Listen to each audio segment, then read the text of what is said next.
जय यीशु। आज हम पढ़ेंगे पतरस 1 और अध्याय 2 वचन 9 पढ़ेंगे। पर तुम एक चुने हुए वंश और राजपदधारी याजकों का समाज और पवित्र लोग और परमेश्वर की निज प्रजा हो, इसलिए कि जिसने तुम्हें अंधकार में से अपनी अद्भुत ज्योति में बुलाया है, उसके गुण प्रकट करो। अंधकार में जब हम लोग थे तो हमें ज्योति में किसने बुलाया? जब हम पाप में डूब रहे थे, हमारा हाथ पकड़ के किसने निकाला? प्रभु यीशु मसीह ने। प्रभु यीशु मसीह ने कहा, ज्योति मैं हूँ। हमारा प्रभु यीशु मसीह ज्योति है और हम लोग अंधकार में जब थे, उसने ज्योति में ले आए के खड़ा किया। इसलिए प्रभु यीशु मसीह का धन्यवाद करिए और धन्यवाद का बलिदान चढ़ाइए। हम तो सब के सब अद्भुत मनुष्य के से हैं और हमारे धर्म के काम सब के सब मैले चिथड़े के समान हैं। हम सब के सब पत्ते की नाई मुरझा जाते हैं और हमारे अधर्म के काम बाई की नाई उड़ जाती है। हम जो धर्म के काम करते हैं, दिखावे के काम करते हैं, जो हम धर्म के काम करते हैं, वो सब हमारे किसी काम का नहीं है। वो सब तो हमारा मैले चिथड़े जैसा हो गया है। हमारे धर्म किसी काम का नहीं है।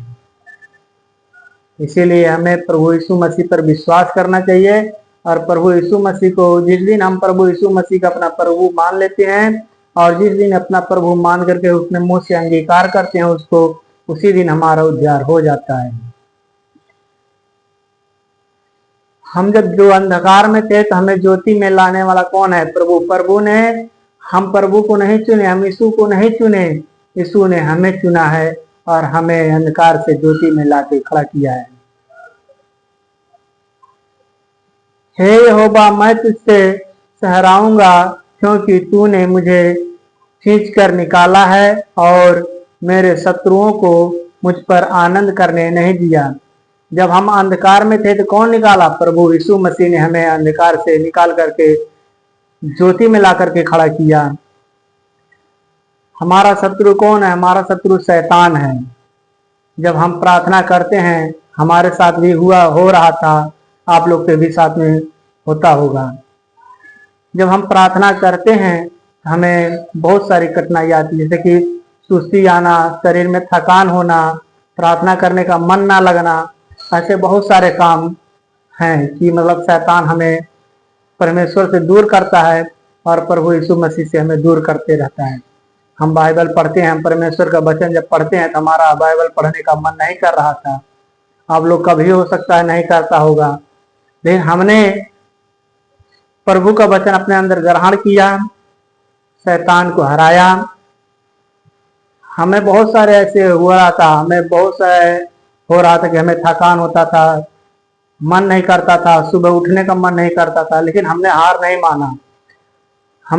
माना। हमने नित्य प्रार्थना किया और परमेश्वर से बातचीत किया। परमेश्वर हमसे बातचीत कैसे करता है? अपने वचनों को द्वारा। हमने अपने अंदर ग्रहण किया और शैतान को हराया। अभी हमारा गवाही है कि हम सुबह 5 बजे उठकर प्रार्थना करते हैं। हम पहले नहीं उठ पाते, पहले 8 बजे 9 बजे उठते थे आराम से सो करके, लेकिन अभी 5 बजे हम उठ करके प्रार्थना करते हैं। हम 3 वक्त का प्रार्थना करते हैं। आप लोग को गवाही है। मतलब हम अंधकार में जब थे तो हमें किसने निकाला? प्रभु यीशु मसीह ने अंधकार से निकाला और ज्योति में लाकर खड़ा किया।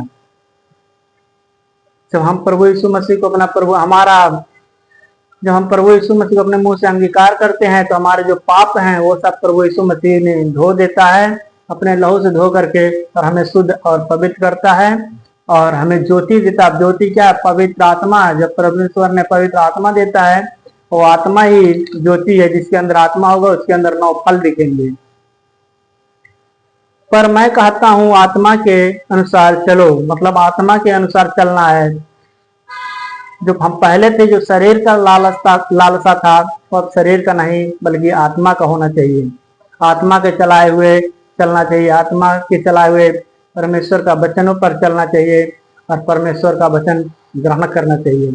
हमें बाइबल चलना चाहिए। बाइबल हम पढ़ते हैं तो परमेश्वर का वचन, हम परमेश्वर से बातचीत करते हैं। परमेश्वर हमसे बातचीत कैसे करता है? अपने वचनों के द्वारा हमसे बातचीत करता है। क्योंकि शरीर आत्मा के विरोध में और आत्मा शरीर के विरोध में लालसा करती है, और ये दूसरे के विरोध है, इसलिए कि जो तुम करना चाहते हो वह ना कर पाओगे। क्यों नहीं कर पाएंगे? क्योंकि हमारा शरीर और आत्मा, हमारा शरीर लालसा दूसरा करती है और आत्मा लालसा दूसरा करती है। शरीर के काम तो प्रगट हैं। क्या काम प्रगट है? अर्थात भय विचार, गंदे काम, लुच्चेपन, मूर्ति पूजा, टोना और झगड़ा, ईर्ष्या, क्रोध, विरोध, फूट, ये सब हमारे शरीर का काम है। लेकिन आत्मा का जो काम होगा वो इस तरह से नहीं होगा। वो पवित्रता में चलाएगा और पवित्रता में रहना सिखाएगा, और पवित्रता में हम सबको रहना चाहिए। जहां तक हो सके पाप से बचना चाहिए। पाप कैसे घुसता है? भय विचार कैसे घुसता है? पाप हमारे आंखों के द्वारा घुसता है और हमारे मन से पाप घुसता है। जो हम बाइबल पढ़ेंगे, परमेश्वर के वचनों को पढ़ेंगे, तो शैतान का जितना बंधन है सब टूटेगा और परमेश्वर के वचनों पर आपका मन लगेगा। इसीलिए मेरे भाई, जितना हो सके उतना परमेश्वर का वचन पढ़िए। तो शैतान का है कि परमेश्वर का वचन पढ़ने नहीं देता है, प्रार्थना में मन नहीं लगने देता है, उठने नहीं देता है सुबह में। ये सब शैतान का काम है। लेकिन हमें क्या है? हमें एक ही काम है, प्रार्थना करना है तो करना है, वचन पढ़ना है तो पढ़ना है। ऐसे आप लोग एक निर्णय बनाइए और प्रार्थना करिए, वचन पढ़िए। शैतान का सारे बंधन टूटेगा, शैतान अपने आप हारेगा और परमेश्वर का वचन जीतेगा। डाह मतवालापन, लीला कीड़ा और इन जैसे और काम हैं, इनके विषय में मैं तुमसे पहले ही कह देता हूँ, जैसे पहले कह भी चुका हूँ, कि ऐसे ऐसे काम करने वाले परमेश्वर के राज्य के वारिस ना होंगे।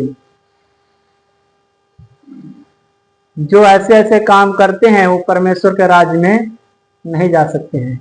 परमेश्वर के राज्य में जाने के लिए एक ही मार्ग है, वो है यीशु मसीह। यीशु मसीह के बगैर कोई नहीं जा सकता है, और बगैर यीशु मसीह के अलावा कोई पाप भी क्षमा नहीं कर सकता है। यीशु मसीह ही है कि जो अपने लहू से धो करके हमें पवित्र और शुद्ध करता है, और उसके ही द्वारा हम परमेश्वर के राज्य में प्रवेश कर सकते हैं। क्योंकि हमारे पापों के लिए यीशु मसीह ने अपने आप को बलिदान किया। परमेश्वर ने अपना इकलौता पुत्र हमें दे दिया ताकि हम नाश ना हो परंतु अनंत जीवन पावें। हमारे पापों के लिए यीशु मसीह ने क्रूस पर चढ़ा, कोड़े खाए, कांटों का ताज रखा गया, ये सब हमारे पापों के लिए। और यीशु मसीह ने हमारे लिए सारे दुख और सारे पाप झेल लिए हैं क्रूस पर। तो भी उसने निष्कलंक निष्पाप रहा, क्रूस पर प्रार्थना करते रहा कि हे पिता, इन्हें क्षमा करना, ये नहीं जानते क्या कर रहे हैं।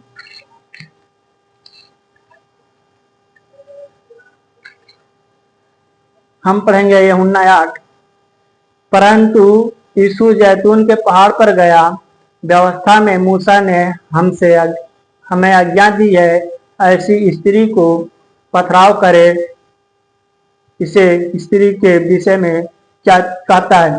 वो लोग एक स्त्री के, फरीसियों ने एक स्त्री को लाए थे और वो स्त्री पापनी थी, और वहां का व्यवस्था था कि जो पाप करे उसे पत्थर से मार देना चाहिए। लेकिन यीशु ने उनको क्या कहा? वो लोग यीशु के पास इसलिए लाए थे कि ताकि यीशु पर वो लोग कुछ दोष लगा सके, कुछ कहे कि वो लोग दोष लगावे उस पर, परखने के लिए उसको लाए थे स्त्री को यीशु के पास। लेकिन परंतु ऐसा हुआ नहीं।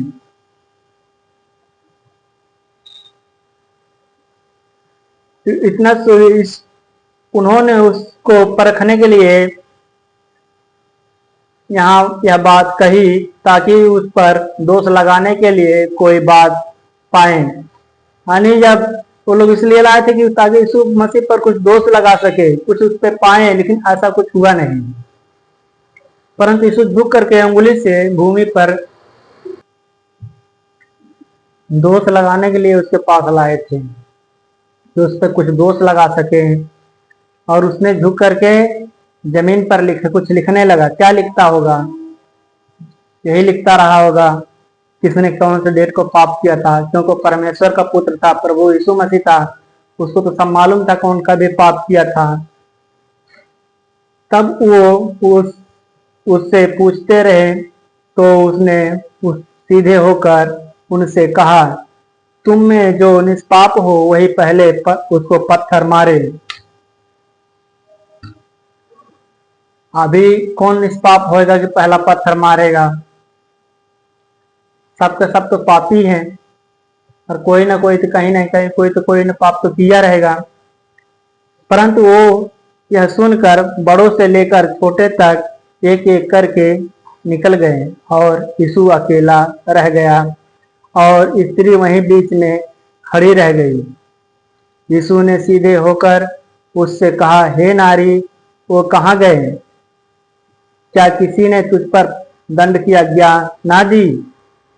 उसने कहा, प्रभु। स्त्री ने कहा, प्रभु,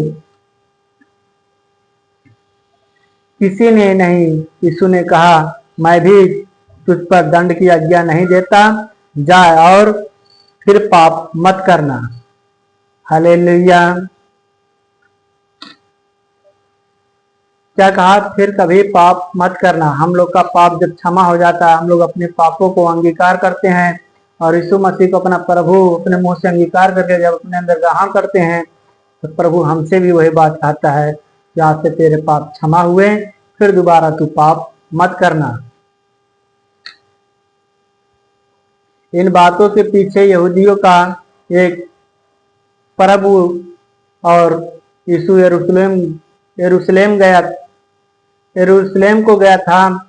यरूशलेम में भेड़ फाटक के पास एक कुंड है जो इमरानी भाषा में बेतहासदा कहलाता है और उसके 5 ओसारे हैं।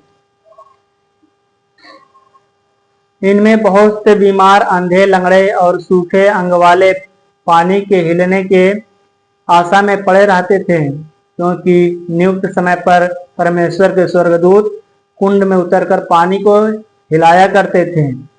पानी हिलते ही जो कोई पहले उतरता था वह चंगा हो जाता था, चाहे उसकी कोई भी बीमारी क्यों ना हो।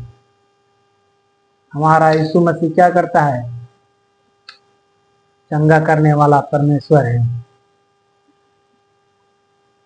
यीशु ने उसे पड़ा हुआ देखकर, जानकर कि वह बहुत दिन से इस दशा में पड़ा है, उसने पूछा, क्या तू चंगा होना चाहता है? उस बीमार ने क्या कहा? उस बीमार ने उसको उत्तर दिया, हे प्रभु, मेरे पास कोई मनुष्य नहीं कि जब पानी हिलाया जाए तो मुझे कुंड में उतारे, परंतु मैं पहुंचते पहुंचते मुझसे पहले दूसरा पहुंच जाता है। यीशु ने उसको क्या कहा? उससे कहा, तू अपनी खाट उठा और चल फिर। और तुरंत उसने अपनी खाट उठाया और चलने फिरने लगा और चंगा हो गया। हालेलुया। कितने लोग आज चंगा होना चाहते हैं भाई? इस वचन के द्वारा अपने मन में ग्रहण करिए और प्रार्थना को सुनिए। हमारा प्रभु इस वचन को सुनिएगा और अपने अंदर ग्रहण करिएगा तो इस वचन के द्वारा लंगड़े चलेंगे, अंधे देखेंगे, गूंगे बोलेंगे। हम प्रार्थना करेंगे आप लोग के लिए। धन्यवाद यीशु, धन्यवाद यीशु, धन्यवाद यीशु, धन्यवाद यीशु, धन्यवाद यीशु, धन्यवाद यीशु, धन्यवाद यीशु। हे पिता परमेश्वर, जो इस वचन को, तेरे वचन को ग्रहण करे पिता परमेश्वर, उनको तू आशीष दे पिता परमेश्वर। हे पिता परमेश्वर, मैं नहीं जानता कि कौन कौन हमारा ये वीडियो देखेगा, कौन कौन दुख में तकलीफ में है पिता परमेश्वर, जो इस वीडियो के देखे उसके पास जो भी दुख तकलीफ हो पिता परमेश्वर उनके दुख दूर कर तू। धन्यवाद यीशु, धन्यवाद यीशु, धन्यवाद यीशु, धन्यवाद यीशु। हे पिता परमेश्वर, यीशु मसीह सामर्थी नाम से लंगड़े चलने पाए पिता परमेश्वर, यीशु मसीह सामर्थी नाम से अंधे देखने पाए पिता परमेश्वर। हे पिता परमेश्वर, यीशु मसीह सामर्थी नाम से गूंगे बोलने लगे पिता परमेश्वर। धन्यवाद यीशु, धन्यवाद यीशु, धन्यवाद यीशु, धन्यवाद यीशु, धन्यवाद यीशु, धन्यवाद यीशु, धन्यवाद यीशु। ये प्रार्थना मैं प्रभु यीशु के नाम से मांगता हूँ, आमीन।